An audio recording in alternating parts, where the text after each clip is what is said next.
Bonsoir à tous et bienvenue sur FM Télévision, c'est FM Sport, justement, qui a le bonheur de prendre le commande. L'antenne nous appartient, nous sommes ensemble, on va passer très naturellement par nos traditions, mais permettez-moi d'abord de recevoir cet habitué de l'émission, Nelson Bilongo, international, avec nous sur ce plateau. Merci de répondre à notre invitation. Bonsoir et comment allez-vous? Bonsoir Lionel et bonsoir à tous les fidèles téléspectateurs et téléspectatrices de notre émission FM Sport.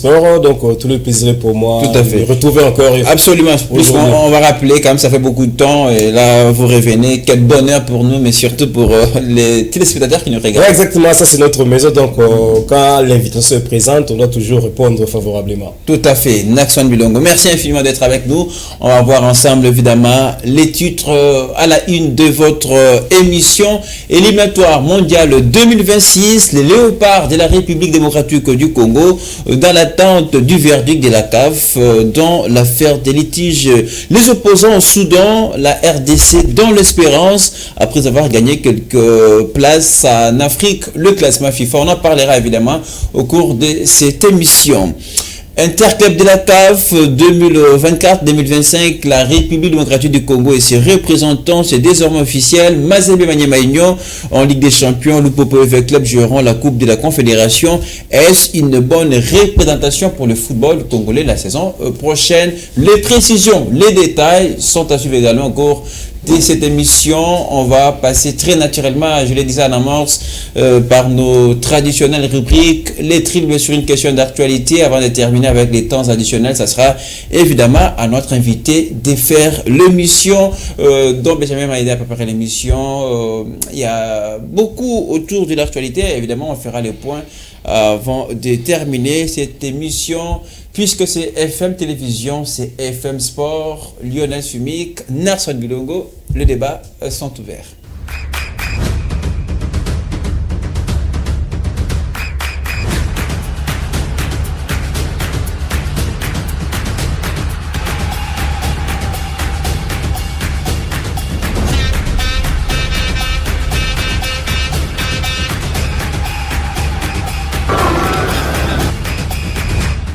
C'est un dossier dont le dénouement est très attendu car le champ boulerait tout dans les groupes B des éliminatoires de la Coupe du Monde 2026. Les recours de la Fédération congolaise de football association sur une irrégularité est constatée lors de la défaite de la RDC au Soudan sur le score de 1-0.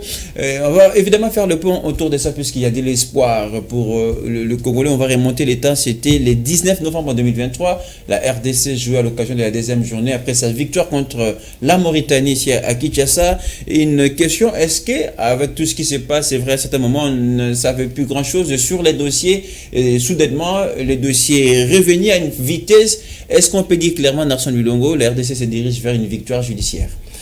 Oui, merci beaucoup Lionel.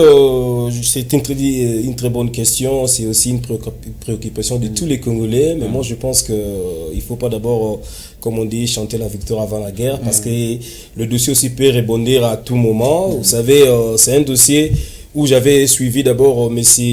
Dodola Ndouké, le team manager. Le manager, je sais voilà, pas. Quand je lui avais suivi, mais il m'avait laissé avec un doute, parce que vous savez, dans un procès judiciaire à la CAF ou à la FIFA, et les temps aussi comptent, est-ce que nous avons déposé notre plainte à temps, point d'interrogation, et parce que le monsieur disait que nous avons émis une petite erreur informatique, voilà, mais on espère toujours de retrouver... Mais puisqu'en parlant des règlements, je vais vous rejoindre sur un fait, puisque selon les règlements, les recours doivent être déposés 48 heures après les matchs. Je ne sais pas si j'ai... C'est ça, exactement. Oui. Est-ce que ça a été fait dans les... Voilà pourquoi il y a des doutes, parce que si je dis il y a des doutes, parce que le monsieur avait dit qu'il y avait un problème, le problème informatique au niveau de la FECOFA. Est-ce que ce problème-là a fait que notre plainte soit déposée avant ou après? Voilà, et tout ça, c'est maintenant à la FIFA ou de nous éclairer là-dessus, parce que automatiquement il y aura des sanctions. Mais nous basons toujours avec une sanction de 3 points sur tapis vert des Léopards. Voilà. Mais on peut aussi sanctionner. Changer dans les groupes et surtout ça va permettre évidemment à la RDC de prendre la première position. Évidemment, c'est le sujet de tous les Congolais, mais ce que moi je crains, on peut aussi sanctionner la fédération soudanaise du fait qu'ils ont fait jouer leurs joueurs avec... Tout à fait. On parlera d'ailleurs de ce joueur qui est bien identifié. Oui. Après justement les recours déposés par la RDC, il s'agit du joueur Joussif Al d'ailleurs, évidemment, et celui qui est accusé. Mais de la même manière, vous avez rappelé ici, c'est très important, extrêmement important, les règlements, mais aussi nous sommes dans un procès judiciaire, voilà, allant comme ça. Les preuves doivent compter. Est-ce que la RDC dispose de preuves suffisamment pour espérer quand même à une victoire judiciaire? Exactement, la RDC a des documents suffisants qui prouvent à suffisance que ces requêtes a été bien formé, vous savez, parce que donc, on dit que la RDC accuse le Soudan d'avoir ne pas respecté le règlement de match avant de la deuxième journée. Parmi le règlement où la RDC fait allusion, c'est le passeport finlandais de joueur à disposer le joueur. Voilà. Donc, quand vous êtes un joueur ou soudanais, vous devez posséder un passeport de votre pays. Mais le monsieur, c'est un joueur à double nationalité, comme on dit, malgré que la FIFA lui avait autorisé, mais la FIFA lui avait autorisé 48 heures avant la rencontre contre la RDC. Est-ce qu'elle a prouvé à suffisance que le joueur joue le match? Et de l'autre côté, on dit que le joueur est rentré à la 86e minute. Au moment là, le score était déjà de 1-0 en faveur de l'équipe soudanaise. Alors, est-ce que la participation des joueurs avait influencé le score de match? Point d'interrogation. Oui. Voilà pourquoi moi je doute que c'est un peu... Voilà, que ce soit peut-être une victoire sur terrain, voilà, ou nous faire avancer par exemple.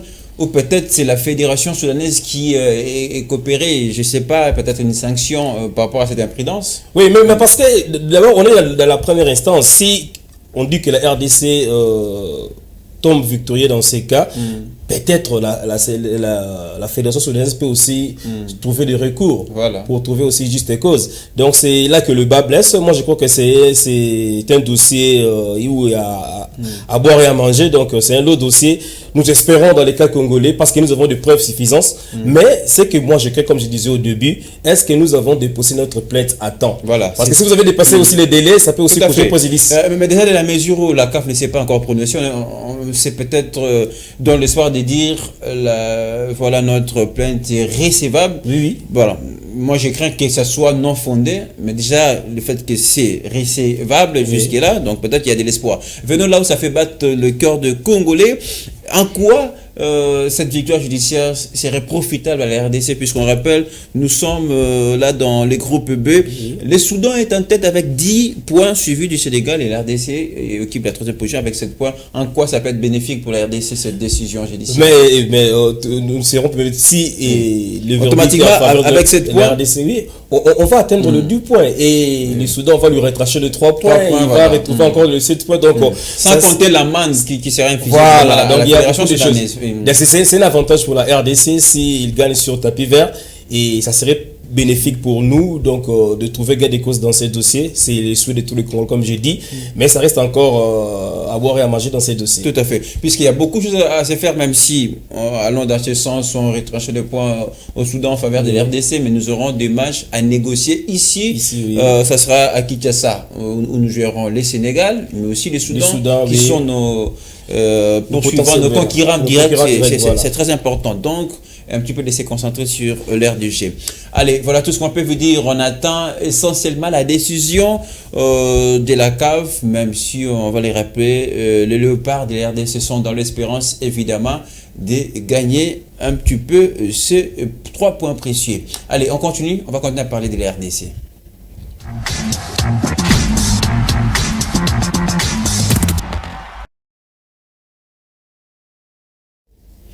RDC toujours, vous le savez, une bonne nouvelle est tombée avec la sélection congolaise qui a gagné 2 places au classement FIFA du mois de juin, rendu public le 20 juin dernier. Donc la RDC se classe à la 11e position, déjà une longueur du top 10 en Afrique, et c'est très important quand même, ça rassure. 61e place au monde, sur le classement mondial. Oui. Est-ce que c'est une bonne chose qui arrive pour la RDC? Permettez-moi d'expliquer vraiment parce que c'est une très bonne question. Vous avez tout le temps. Oui, voilà.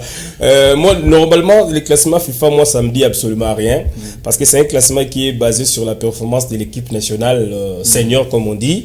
Et le cas de la RDC, si je me pose la question, comment il a pu gagner 2 places, c'est grâce d'abord à la victoire tout à fait contre le Soudan. Contre le Soudan. On a tenu le Sénégal à l'échec, voilà, aussi. À Dakar. Voilà. Donc on gagne beaucoup de points si vous avez fait une victoire à l'extérieur ou un match nul. C'est là, je crois que c'est là qui a beaucoup pesé. Tout à fait. Pour que nous puissions avoir. Mais le problème, c'est quoi, Lionel, de notre sélection congolaise? Prenons cette année 2024. Depuis que nous sommes en 2024, nous avons les Léopards ont joué toute compétition confondue, je crois, 11 matchs. Mais dans les 11 matchs, nous n'avons que 3 victoires. Il y a des nuls et des défaites. Et je trouve qu'il n'y a pas vraiment une performance assidue à cette équipe. Donc, en quelque part aussi, je trouve que M. Sébastien Desabre doit améliorer la recette. Il doit améliorer. Puisque dans ces démarches, le monsieur a été beaucoup... on n'a pas été convaincu. Voilà. Le monsieur a été beaucoup soutenu par... Je parle de la fédération.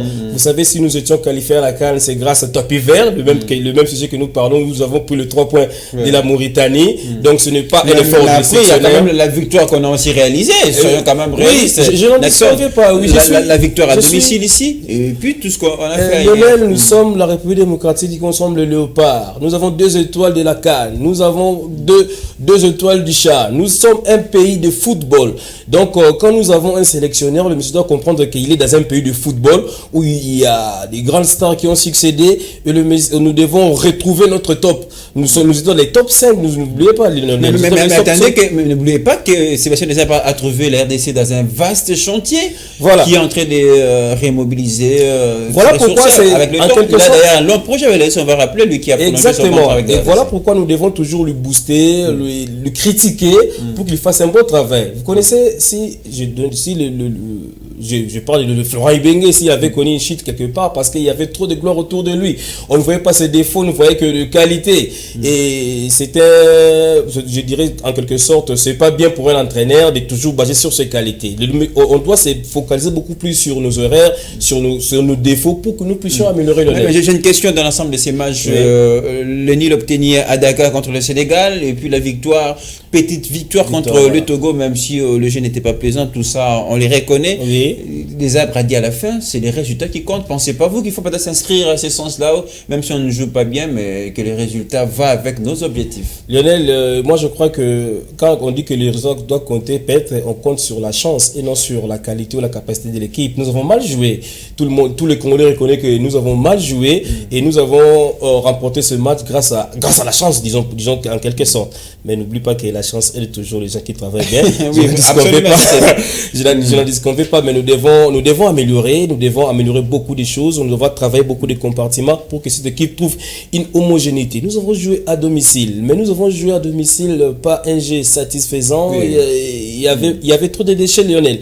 Donc, si nous continuons avec cette allure, on risquerait le Sénégal nous bat ici, le Togo nous bat à l'extérieur, donc on doit améliorer avant que nous puissions lancer dans cette compétition. Et surtout, c'est le souhait de tous les Congolais qu'on s'est qualifié à la Coupe du Monde, ça fait une belle lurette, on ne participe pas. Et je crois qu'on doit beaucoup travailler sur ça et pourquoi pas aider notre équipe nationale d'aller de l'avant. Tout à fait. Il y a récemment, on a fait un point évidemment sur c'est 50e anniversaire de la participation de la RDC à la Coupe du Monde. Il y a encore de l'espoir peut-être pour aller à ce sens-là. Je ne sais pas. Une dernière question, les chances des Léopards de la RDC par rapport à cette campagne, mais aussi vous le savez qu'il y aura les tirages au sort pour les éliminatoires de la Coupe d'Afrique, déjà le 4 juillet prochain. Les chances de la RDC de manière globale. Et c'est un projet qui continue, qui va avec Sébastien Desabre. Oui, nous avons de très bons joueurs, nous avons un bon sélectionneur, mais nous devons améliorer beaucoup de choses. Nous n'avons pas une politique de football en RDC. On a le nouveau ministre. Le nouveau ministre, est-ce que vous comprenez que tout le ministre qui succède ne fait que le même travail? C'est comme si ils expédient les affaires courantes, comme je le vois. Parce qu'il n'y a pas un projet pour le football congolais. Il y a toujours, l'équipe nationale va voyager, on va débourser l'argent. Mais il faut aussi rappeler en même temps que ce ne sont pas les ministres-là qui fixent des projets. Ils ne font qu'exécuter ce que veulent les chefs de l'État et la première ministre, par exemple. La première ministre avait présenté, évidemment, les actes, le désastre, évidemment, pour les sports. Exactement. Le mal avec les Congolais, Lionel, je m'en souviens, il y a de cela 2 ans, sur ce plateau, on parlait sur l'état des lieux des états généraux. Quels sont les résultats du travail qu'on a déboursé beaucoup d'argent, où les gens se sont retrouvés à Kisantu pour travailler sur le sport en République démocratique du Congo? Il n'y a aucun résultat. Et je crois que ça reste une lettre morte. Jusqu'à présent, on ne trouve pas vraiment ce que les gens ont fait avec l'argent de l'État. Ils ont beaucoup travaillé, mais ils ont travaillé quoi? Quels sont les résultats? Nous n'avons pas une bonne politique de football et de sport en général. Donc c'est la version un peu positive peut-être avec les nouveaux ministres. Bon, je ne peux pas rester positif avec le vent de ces nouveaux gouvernements. Lionel, par exemple, on ne fait que dénoncer, on ne fait que encourager ces gens-là, mais on trouve qu'à la fin, c'est nous qui on est toujours déçus à la fin. Et notre ministre de sport était là. Vous souvenez-vous de M. Kaboulou, nous avions promis mot et merveille. Le monsieur avait beaucoup critiqué le ministère précédent. Mais qu'est-ce qu'il a laissé dans le jus vestiaire du sport congolais? Donc, vous voyez, et si on ne continue pas de faire le lobbying, si on ne fait pas de critiques, si on ne continue pas à mettre l'accélération sur ce qui gère nos différentes disciplines, le sport le sport, donc on risquerait toujours de revenir à la case du départ. Voilà, tourner autour du pot. Voilà, c'est tout ce qu'on peut vous dire concernant cette sélection congolaise.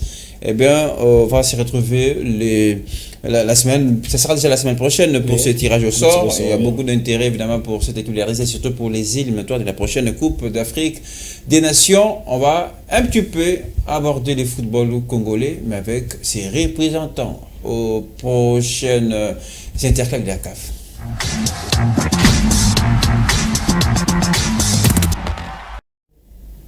Eh bien, on aborde évidemment la RDC. Ses représentants, je le disais au début de cette émission, ils sont au total 4. Mazembe et Maniema Union pour la Champions League, le Popo V-Club. D'ailleurs, V-Club qui est qualifié au chevet, on va dire comme ça, de la Coupe du Congo. Est-ce déjà de manière globale, c'est une bonne représentativité pour le football congolais la saison prochaine aux interclubs? Sur 100%, je dirais 20%, parce que la CEL est l'unique club qui représente valablement la RDC. C'est le tout-puissant Mazembe. Les autres ne sont que les figurants. Je ne sais pas, ces équipes-là, est-ce qu'ils ont vraiment une bonne politique de football? Est-ce que quand ils s'engagent dans une compétition des clubs, quelles sont leurs ambitions? D'être seulement des participants ou de remporter le coupe? Or, où nous sommes, au niveau où nos clubs, avec comme ils ont évolué, aujourd'hui, on peut voir une coupe pour une coupe pour V-Club, pourquoi pas Maniema Union et le Popo. Ce sont des anciens clubs, jusqu'à présent, ils ne prouvent rien sur le plan continental. Alors, en parlant de Mazembe, on rappelle, la saison dernière, c'était une place en demi-finale. Oui. Mazembe est tombé face à la Ligue. Mazembe, vainqueur évidemment de la 29e édition du championnat national. Oui. Est-ce que Mazembe ne reste pas les patrons du football congolais, surtout sur l'échiquier international? Il est et il reste toujours le patron. Les résultats sont là, Lionel. Vous croyez? Il faut mettre beaucoup d'argent sur nos clubs pour qu'on puisse avoir de bons résultats. Mazembe s'est organisé. Mazembe, on peut dire, c'est un club professionnel. Je crois que le V-Club, le Dering, tous les autres clubs doivent emboîter les pas. Pourquoi pas copier les tout-puissants Mazembe? Qu'est-ce qu'ils ont fait pour arriver là? Vous savez, vers les années... Ça va avec les moyens, je vous rappelle. Ça va avec les moyens, voilà. Bon, tout à l'heure, on va parler de V-Club, parce qu'on sent V-Club venir aussi, s'inscrire dans la logique des Mazembe. V-Club monté en puissance, mais 5 ans après le départ du Tango Form.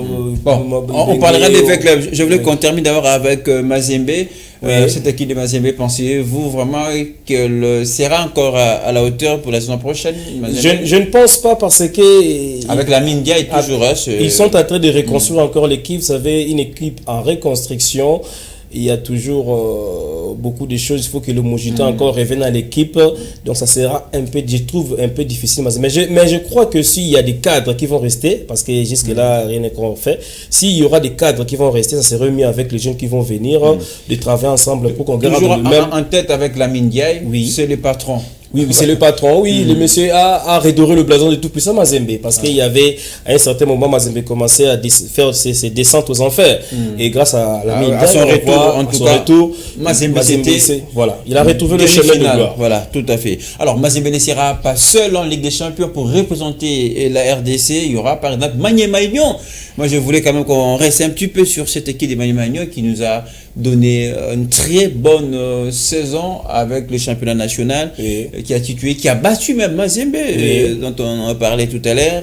Maniema Union aussi, c'est un très bon casting pour aller représenter le football congolais. Oui, je vois, c'est comme si Maniema Union a pris le relève de l'AS Vita Club. Ils ont fait un beau travail.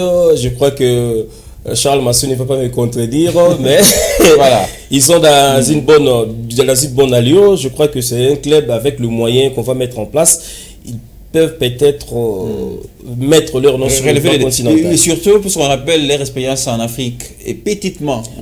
Ils sont réels. On se rappelle de leur dernière participation aux interclubs. Bon, ils n'ont pas pu aller très loin puisqu'il y avait évidemment les départs des joueurs en cascade. Pensez-vous cette équipe a grandi pour aller un petit peu loin dans la compétition? Moi, je crois que l'équipe a grandi sur le plan national, mais sur le plan continental, nous le verrons lors Tout à fait. Il faut que les championnats, les compétitions se lancent, même si on ne va pas oublier cette très belle saison, comme le disait Nelson Blongo, sur le plan national. Allez, au niveau de la Coupe de la Confédération, ils seront deux clubs en tout cas pour représenter la RDC. D'abord Lupopo qui après une longue absence au rappel aux interclubs s'habitue à ses retours. Lupopo, ça fait des saisons de suite où Lupopo joue les interclubs. Pensez-vous maintenant cette équipe est finalement rodée pour aller très loin et profiter de cette expérience avec les interclubs de la CAF? Voilà, je crois avec le cas Lupopo, il commence un peu à avoir de l'expérience sur les compétitions interclubs. Avec cette allure, je pense que si on met suffisamment de moyens... Mais ce n'est pas les moyens qui manquent. Avec le président, Lionel Jacques Kaboula... Tu parles de Jacques Kaboula, le monsieur, c'était Fortunat Lucel. Est-ce qu'il peut mettre tout son argent au sein de l'équipe? C'est ça que nous confondons souvent. Tu peux avoir de l'argent. Est-ce qu'il y a une équipe qui paye mieux que Lupopo actuellement? Moi, je trouve pas. Je trouve même Mazembe paye mieux que tous les clubs congolais. Je trouve pas. Le gouverneur est aux affaires. Je vous rappelle quand même. Ça sent bon quelquefois là-bas. Ça sent bon, mais il doit miser beaucoup de mois à l'équipe. Pas pour lui-même, pas pour ses affaires. Mais il faut, Lionel, tu peux être un homme d'affaires. Tu peux avoir beaucoup d'argent. Si on te nomme à la tête d'une équipe, cela ne prouve pas suffisance que votre argent devient automatiquement de l'équipe. Il faut que ça s'accompagne du projet sportif. Voilà, il faut du projet. Si on pose la question à Lupopo, quel est votre objectif pour cette campagne africaine pour les élèves? Moi, je crois pour nos clubs. Vous verrez que c'était peut-être Mazembe qui peut oser dire jouer pour les titres. Mais les restes, c'est quand même une place à la phase des groupes. Toutes les années, vous irez toujours dans cette compétition pour être de figurant. Non, il faut aller jusqu'au bout. Pourquoi pas rapporter les coups? Voilà. On va terminer avec V Club, d'ailleurs, qui a arraché ses tickets pour les interclubs via la Coupe du Congo, la 58e édition. V Club en finale battait Céleste sans d'ailleurs nous convaincre en termes de jeu. Est-ce que V Club, qui on a l'impression passer par du foncing, est-ce que on va dire finalement V Club avec ses nouveaux projets qui arrivent, avec les nouveaux présidents, c'est ce club jusque-là qui ne fait qu'acheter des joueurs? Pensez-vous que V Club sera plus prêt fort la saison prochaine pour l'aventure aux interclubs? Je ne pense pas, parce que V Club, cette équipe font des choses à la va-vite. Vous savez, ils ont trouvé un autre chemin pour toujours se qualifier aux interclubs de la CAF. Mais quel est votre projet pour ces compétitions que vous désirez y participer?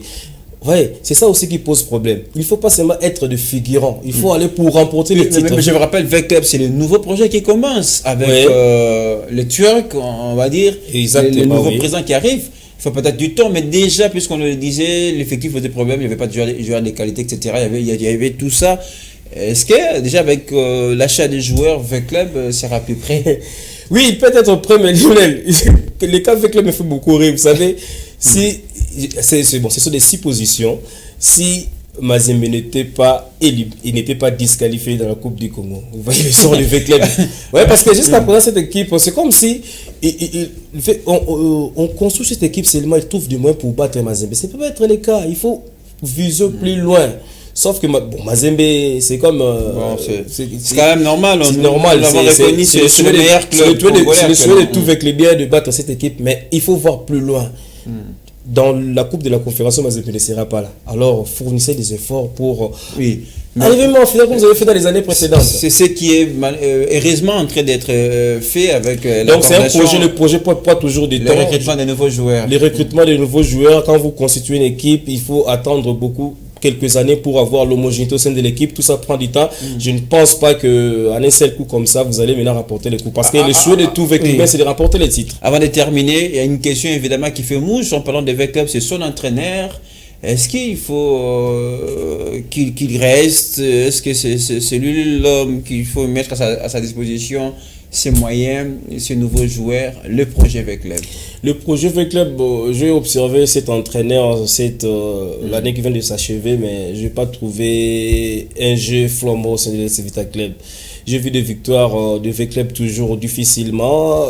V-Club jouait comme s'il joue. Vous voyez la finale contre Céleste là, c'était très décevant, mais quand Céleste V-Club l'avait remporté, je crois que cet entraîneur doit encore beaucoup travailler. Il doit beaucoup apprendre aussi. On va mieux d'ailleurs juger son travail dès la saison prochaine, puisqu'il y avait aussi ces soucis dans l'effectif, il n'y avait pas de bons joueurs, l'effectif était un peu vieillissant. Ça ne devait pas être un alibi ou une excuse pour lui. Et Lionel, bon, ce n'est pas vraiment la comparaison n'est pas raison, mais pour le cas du Real Madrid. Le Real Madrid a remporté la Ligue des Champions. Luis Ancelotti n'avait que des absences majeures dans son équipe. Là, vous souvenez-vous que Tchouaméni qui devenait défenseur parce que tous les défenseurs centraux étaient blessés. Ça ne devait pas être une excuse pour un entraîneur. Vous avez un effectif de joueurs, donc vous devez le bien manipuler. C'est les jeux qui comptent et le résultat. Heureusement, pour cet exemple, on parle du Real Madrid qui est un petit peu habitué de cette compétition de la Ligue des Champions. Merci en tout cas pour tous ces éclairages. On va suivre de près derrière la pré-saison qui s'annonce pour ces clubs congolais qui veulent en tout cas trouver mieux la saison prochaine aux interclubs. Allez, on va terminer en place à un mot sur toujours le football en solidarité avec nos frères et sœurs de l'Est. Les amis de Raphaël et Kibongo, voilà, organisent un tournoi. Kibongo. Ah, ok. Kibongo, voilà, un tournoi Lipanda intitulé Tiangakar, donc du 27 au 30 juin 2024. Déjà un mini tournoi pour soutenir voilà nos frères et sœurs dans la partie S, un geste signé de la part de Raphaël et Kebongo, voilà, pour soutenir, mais en même temps soutenir le football et nos frères, comme je le disais tantôt. On suivra de près et on va voir ce qui ça va donner, toujours aussi à l'occasion de l'anniversaire de l'indépendance. Voilà tout ce qu'on peut vous dire dans l'essentiel de l'actualité sportive. On va tout de suite passer à nos rubriques. Allez, on commence avec les triples.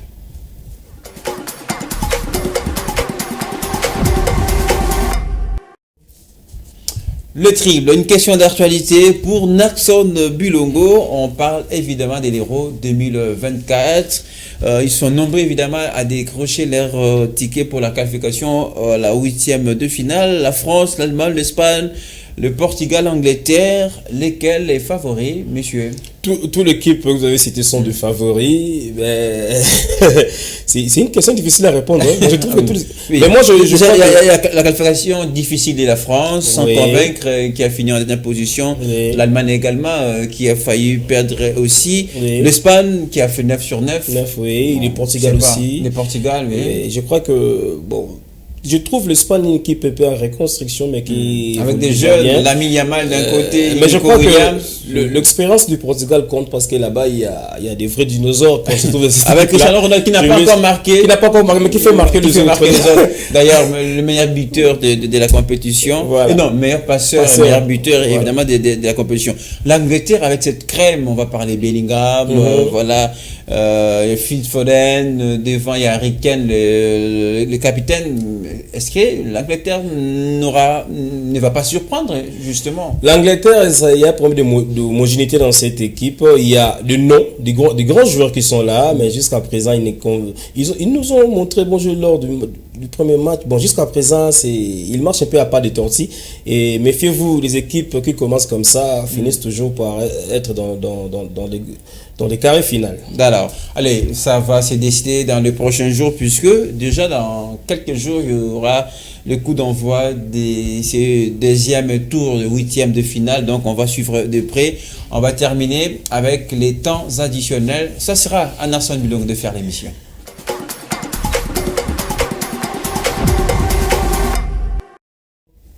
Les temps additionnels pour sanctionner complètement l'émission. C'est ainsi posé à Narsson Bilongo de faire l'émission. Vous avez une minute. Quel autre sujet d'actualité? C'est à vous. Ouais, je vais me projeter dans un futur un peu proche, parce que je crois au moins le 10 octobre 2024, il y aura la 46e Assemblée Générale de la CAF qui va se tenir à Kinshasa. Enfin, quand vous recevez ces genres d'assemblée, c'était bon message pour le monde entier, c'était bon message pour l'Afrique. Je crois que nous devons en profiter et faire valoir aussi nos capacités, comment on organise des choses. Nous avons vu avec la francophonie, nous avons vu avec d'autres choses, mais avec cette 46e assemblée, j'espère que les Congolais, nous devons créer la différence avec des assemblées générales précédentes.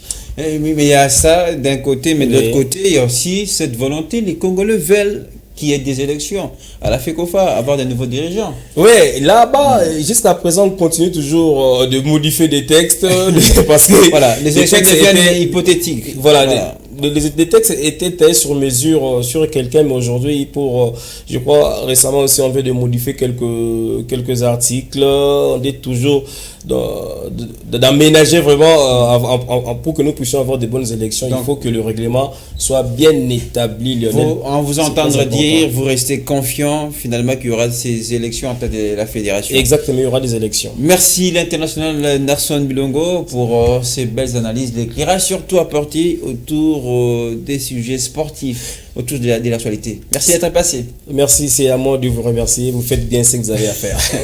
Grand plaisir. Merci à Junior Santos et Israël qui ont aussi œuvré pour la réalisation de cette émission. FM Sport revient le week-end. Eh bien, le sport, c'est notre quotidien. Restez avec nous.